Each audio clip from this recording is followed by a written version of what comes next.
رکن ہے، ٹھیک ہے، ارکان میں سے شامل ہے۔ دیکھ لیجئے بحر ہجج ہے نا کا بنیادی رکن مفاعل ہے، جبکہ جب یہ ایک مصرعے میں 4 بار اور پورے شعر میں 8 بار پورا کا پورا استعمال ہو تو اسے بحر ہجج یعنی مسمن سالم کہتے ہیں۔ مسمن کا مطلب 8 ہوتا ہے، سالم کا مطلب صحیح سالم ہوتا ہے۔ ان کے جو صیغات ہیں، جو اشعار کہے جاتے ہیں اور ان کی جو بنیاد ہے، ہم نے اس پہ مکمل تفصیل بیان آپ کے سامنے آف لائن کلاسز میں کی تھی، اور اگر کبھی تھیوری کی کلاسز کی آوشکتا ہوگی تو انشاءاللہ ہم اس کو بھی لے کر آئیں گے، جس میں ان تمام چیزوں کو ہم، ان کی تشریحات کو، ان کے ایک ایک وزن کو، ان کے بحر کو انشاءاللہ ہم واضح کریں گے، ٹھیک ہے۔ سوال نمبر 5 دیکھیے گا کہ شعر میں قافیہ کے بعد آنے والے ان الفاظ یا کلمے کو کیا کہا جاتا ہے جو لفظاً اور معنی بالکل یکساں بار بار دہرایا جائے؟ جی ردیف ہوتا ہے صاحب، ردیف۔ اچھا بتائیے کہ حاجب کیا ہوتا ہے اور قید کیا ہوتا ہے، یہ بتائیے گا۔ ردیف اور قافیہ تو پتہ ہی ہوگا، لیکن حاجب کیا ہے اور قید کیا ہے، ذرا ان کو بھی آپ لوگ ایک بار دھیان دے دیجئے گا، دیکھ لیجئے گا۔ ردیف وہ کلمہ یا الفاظ کا مجموعہ ہے جو قافیے کے بعد بلا کسی تبدیلی کے بار بار آتا ہے۔ جس غزل یا قصیدے میں ردیف ہو اسے مردف کہتے ہیں۔ غیر مردف غزلیں کن کی کہہ لیجئے پہچان رہی ہے، ذرا کمنٹ میں بتائیے گا، ٹھیک ہے۔ سوال نمبر 6 دیکھیے گا، ناول آنگن کا مرکزی کردار ان مرکزی موضوع کیا ہے؟ جی تقسیم اور سیاسی تحریک، دیہاتی زندگی، رومانیت، ایک سے زیادہ، کوئی نہیں۔ تو جواب اس کا ہو جائے گا الف۔ تشریح خدیجہ مستور کا، تشریح جو ہے یہ جو ناول ہے یہ خدیجہ مستور کا ہے نا۔ خان کی زندگی کے پس منظر میں تحریک آزادی اور تقسیم ہند کے سیاسی اور سماجی اثرات کے بہترین انداز پیش کرتا ہے۔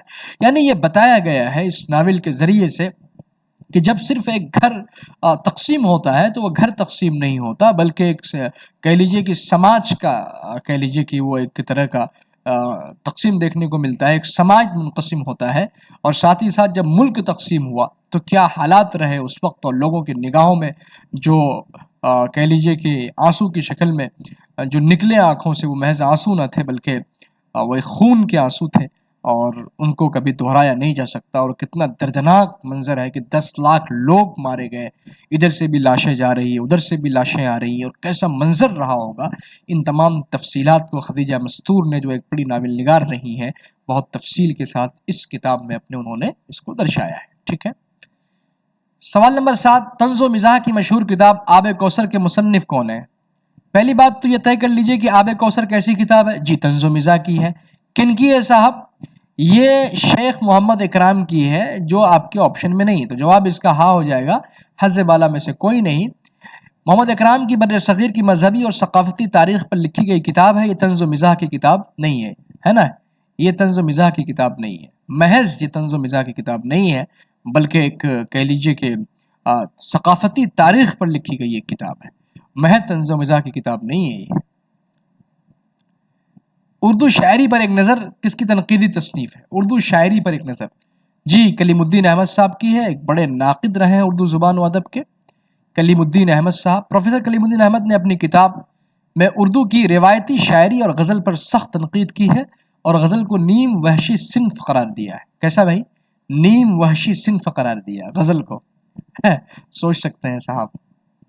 قصیدہ تزہیق روزگار کس کی تخلیق ہے؟ یہ تو آپ بتا ہی دیں گے صاحب، یہ سودا کی ہے، مرزا احمد ہادی حفیظ سودا کے۔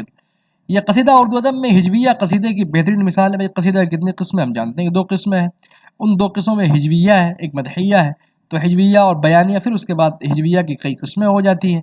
تو ہجویہ جو قصیدے کی بہترین مثال ہے، جس میں زوال پذیر مغلیہ عہد کی کہ سماجی و اقتصادی بحران کا خاکہ اڑایا گیا ہے، اور یہ بتایا گیا ہے کہ ایک سماج جب زوال کا شکار ہوتا ہے تو کس طریقے سے بکھرتا اور بپھرتا ہے، اور پھر حالات کیسے ہوتے ہیں کہ ایک وقت وہ ہوتا ہے کہ جب وہ عروج کا ہوتا ہے، ایک وقت وہ ہوتا ہے جب زوال کا ہوتا ہے، اور جب زوال کا ہوتا ہے تو پھر ان کے حالات جو کبھی عروج میں بڑا، جن کی کہہ لیجیے کہ جن کی شان و شوکت بہت زیادہ عروج پر ہوا کرتی تھی، جب وہ بگاڑ کی شکار ہوتی ہے تو ان کے ساتھ کیا حالات آتے ہیں، وہ سب کچھ اس کتاب میں آپ کو دیکھنے کو ملے گا۔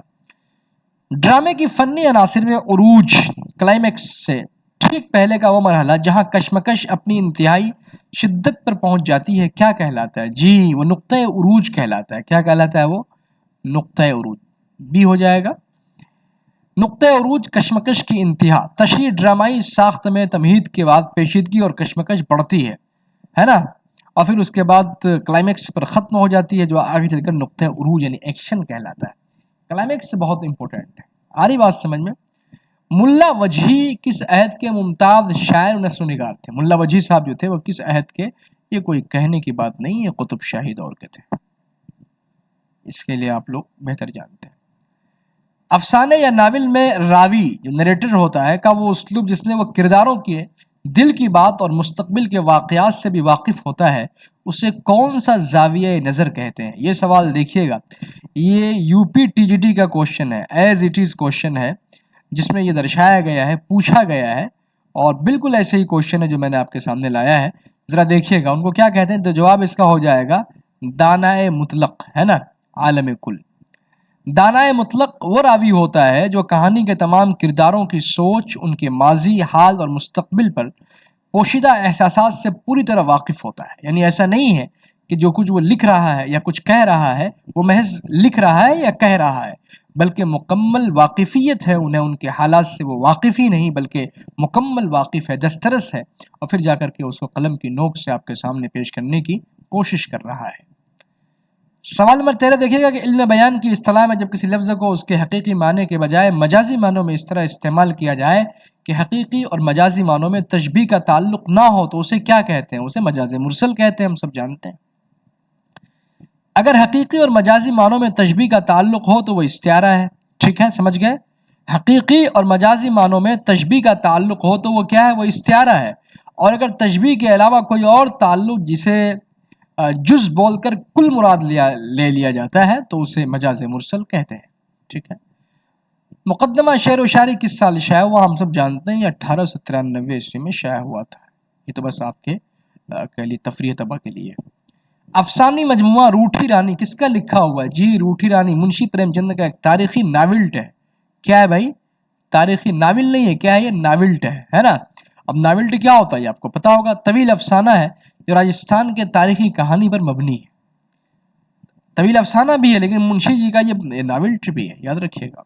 شعر ہوگا کسی لباس میں ڈھل کر راہ عدم روانہ، یہ شعر ہے، اس کے خالق کون ہے؟ یہ کن کا شعر ہے؟ ہم سب جانتے ہیں یہ جو شعر ہے یہ فانی بدایونی صاحب کا ہے، جو آپ کے آپشن میں نہیں ہے تو اس کا جواب ہو جائے گا حظ بالا میں سے کوئی نہیں۔ دلی کالج کا قیام کس سال عمل میں آیا؟ ہم سب جانتے ہیں کہ 1825 عیسوی میں اس کا قیام عمل میں آیا، جس نے جدید سائنس اور مغرب کے علوم کو اردو زبان کے ذریعے عام کرنے میں تاریخی کردار ادا کیا، ایک وائٹل رول ادا کیا، ٹھیک ہے۔ گلزار نسیم کس قسم کی مثنوی ہے؟ جی تمثیلی مثنوی ہے صاحب، بزمیہ و تمثیلی مثنوی ہے۔ دیا شنکر نسیم کی لکھی مثنوی گلزار نسیم ایک رومانوی اور بزمیہ مثنوی ہے جو ایجاز و اختصار اور لکھنوی ایہام گوئی کی بہترین مثال ہے۔ دیکھیے ایجاز کیا ہوتا ہے؟ کم لفظ میں زیادہ باتیں کہہ جانا ایجاز کہلاتا ہے۔ ایجاز کا مطلب ہی یہی ہوتا ہے جس کو آپ عربی میں جوامع الکلم کہتے ہیں، یعنی بہت کم لفظ میں بہت ساری باتیں کہہ جانا، اور صاحب جوامع الکلم یعنی حضور پاک علیہ الصلوۃ والسلام کی یہ خصوصیت تھی کہ کم الفاظ میں بہت ساری باتیں کہہ جانا، تو اسی کو اردو میں کہا جاتا ہے کہ ایجاز اور اختصار۔ اختصار تو اختصار ہوتا ہی ہے لیکن اس کے ساتھ اگر ایجاز لگ جائے تو مطلب صرف کام کی بات کم لفظوں میں کام کی بات زیادہ ہو، ٹھیک ہے۔ سوال نمبر 19، تنقیدی نظریات میں دبستان اسلوبیات کا بنیادی فوکس کس چیز پر ہوتا ہے؟ یعنی جو دبستان قائم ہوئے، دبستان لکھنؤ ہو، دبستان دہلی ہو، یا پھر دبستان رانپور ہو، دبستان عظیم آباد ہو، تو فوکس کس چیز پر ہوتا ہے اس کا؟ تو فوکس جو متن ہے نا ان کی لسانی اور ساختی تشکیل ہوتی ہے نا بھائی، متن کی لسانی اور ساختی جو ساختاتی مطلب کہ اس کی بنیادی تشکیل ہوتی ہے اس پر ہوتا ہے۔ اسلوبیاتی تنقید میں کسی تخلیق کے لسانی پیٹرن، جملوں کی ساخت، الفاظ کے انتخاب اور فنی و نحو ساخت کا سائنسی اور فنی تجزیہ کیا جاتا ہے نا۔ افسانہ راجونتی کس کا لکھا ہو؟ یہ کوئی کہنے کے بعد راجندر سنگھ بیدی صاحب کا ہے نا۔ تقسیم ہند کے بعد اغوا شدہ عورتوں کی بحالی اور ان کے ساتھ سماجی رویوں کے دردناک موضوع پر مبنی راجندر سنگھ بیدی کا شاہکار افسانہ۔ دیکھیے یہ سوال آپ سے ایسے ہی اسٹیٹمنٹ کی شکل میں ہی پوچھا جا سکتا ہے کہ وہ کون ایسا ناول ہے یا کون ایسا افسانہ ہے جس میں تقسیم ہند کے بعد اغوا شدہ یعنی وہ عورتیں جن کو اغوا کر لی گئی تھی ان کے سماجی رویوں کے دردناک کہانی پر لکھی گئی ہے، ان کو موضوع بنایا گیا ہے، تو جواب راجندر سنگھ بیدی صاحب ہو جائیں گے۔ اور وہ کون سا افسانہ ہے؟ لاجونتی ہو جائے گا. ٹھیک ہے. سوال نمبر 21 دیکھے گا کہ سر سید احمد خان نے رسالہ تہذیب الاخلاق کس سن میں جاری کی؟ کوئی کہنے کے بعد 1870 میں چنگیزستان کے سفر سے واپس آئے، ہے نا. مسلمانوں کی اصلاح و تربیت کے لیے 24 دسمبر 1870 کو رسالہ جاری کیا تھا غازی پور سے، ہے نا. اردو کی پہلی تبادات داستان کون سی ہے؟ جی یہ بتا چکا ہوں، فسانہ عجائب ہے. کیا ہے فسانہ؟ ایک ہے فسانہ آزاد رتن ناتھ سرشار صاحب کی، اور ایک ہے فسانہ عجائب، ہے نا. 1824 میں اردو کی پہلی تبادات داستان تسلیم کی جاتی، جبکہ سبرس تمثیل ہے. یعنی سبرس بھی داستان ہے لیکن تمثیلی داستان ہے. ٹھیک ہے نا. سوال نمبر 23 دیکھے گا کہ شمالی ہند میں اردو غزل کا پہلا صاحب دیوان شمالی ہند میں، تو ایک ہے بھئی جنوب ہند میں، تو ظاہر سی بات ہے کوئی مخفی نہیں ہے، سبھی جانتے ہیں، وہ ولی دکنی کا نام ہے. لیکن فائز دہلوی صاحب شمال ہند میں، شمال ہند میں صدر الدین محمد خان فائز دہلوی پہلے صاحب. اس کا اصل نام کیا ہے؟ صدر الدین محمد خان فائز دہلوی پہلے صاحب دیوان شاعر ہیں، جبکہ پورے ہندوستان کی سطح پر محمد قلی قطب شاہ ہے نا صاحب دیوان شاعر. اور اگر یہ کہہ دیں کہ بھائی جنوب ہند میں، ہے نا، تو ولی دکنی کا بھی نام اپنے آپ میں ایک نمایاں. بابا آدم بھی آئے گا شاید. یادگار غالب، یہ تو کوئی کہنے کی بات ہی نہیں ہے، الطاف حسین حالی صاحب کی ہے. سوال نمبر 25 دیکھے گا، حسن تعلیل کا کوشچن ہے یہ. حسن تعلیل کی فنی تعریف کیا ہے؟ کسی بات کی ایسی علت بیان کرنا جو حقیقی نہ ہو بلکہ شاعرانہ اور لطیف ہو، بس یہی حسن تعلیل کی تعریف ہے. ٹھیک ہے. کسی بات کی ایسی علت یا وجہ بیان کرنا جو حقیقی نہ ہو بلکہ شاعرانہ اور لطیف ہو. علم بدی میں حسن تعلیل یہ ہے کہ شاعر کسی واقعے یا حالت کی واقعی علت وجہ کو چھوڑ کر کوئی تحلیلی شاعرانہ وجہ تراشے، یعنی اس طریقے سے بیان کرے کہ لگے ہی نہیں ویسی کوئی بات ہو لیکن وہ چیز واضح ہو جائے، تو یہ کہلاتا ہے حسن تعلیل. ٹھیک ہے. یہ رہا آج کا 25 کوشچن. میں امید کرتا ہوں کہ یہ آپ کے آنے والے ایگزام میں آپ کے کانفیڈنس لیول کو بوسٹ کرے گا اور آپ کو مزید امتحان میں کامیابی دلانے میں ایک وائٹل رول ادا کرے گا. اب تک 200 کوشچن تقریباً ہو چکے ہیں، ہے نا. یہ 25-25 کا سیٹ یہ چوتھا سیٹ ہوگا، اور اس طریقے سے 200 کوشچن ہے، 200 نہیں 100 کوشچن، سوری 100 کوشچن آپ کے پاس آ چکے ہیں. اور 100 کوشچن میں آپ کتنا ان کا جواب دینے کے لیے آپ کیپیبل ہیں، آپ کتنا جواب دے پاتے ہیں، یہ آپ کو اندازہ ہوگا، چونکہ میں تو ہوں نہیں وہاں. تو بہرحال اب اس کا جواب دیجئے، اپنا اسکور کمنٹ کیجئے. نہیں کر پاتے ہیں تو خود سے جائزہ لیجئے اور پڑھتے رہیے محنت سے. انشاءاللہ نتیجہ آپ کے حق میں ایک دن ضرور ہوگا. اور یہ مت سوچیے گا کہ وبھاگ کب نوٹیفیکیشن نکالے گا یا کب کیا ہوگا، نکالے گا انشاءاللہ. اس کو نکالنا ہے، ہر حال میں نکالنا ہے.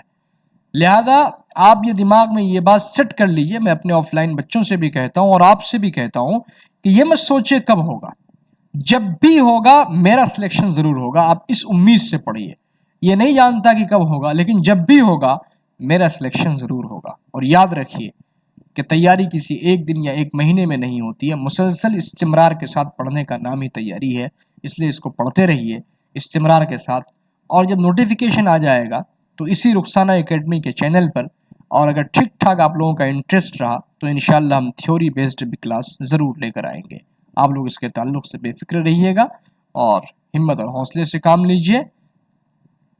انشاءاللہ پھر ملتے ہیں کسی اگلی ویڈیو میں. اللہ حافظ، فی امان اللہ. ہاں، پسند آئے تو چینل کو سبسکرائب کر دیجئے گا، لائک کر دیجئے گا، شیئر کر دیجئے گا. یہ کہنے کی بات تو ہے نہیں، یہ آپ کا حق ہے. اللہ حافظ، فی امان اللہ.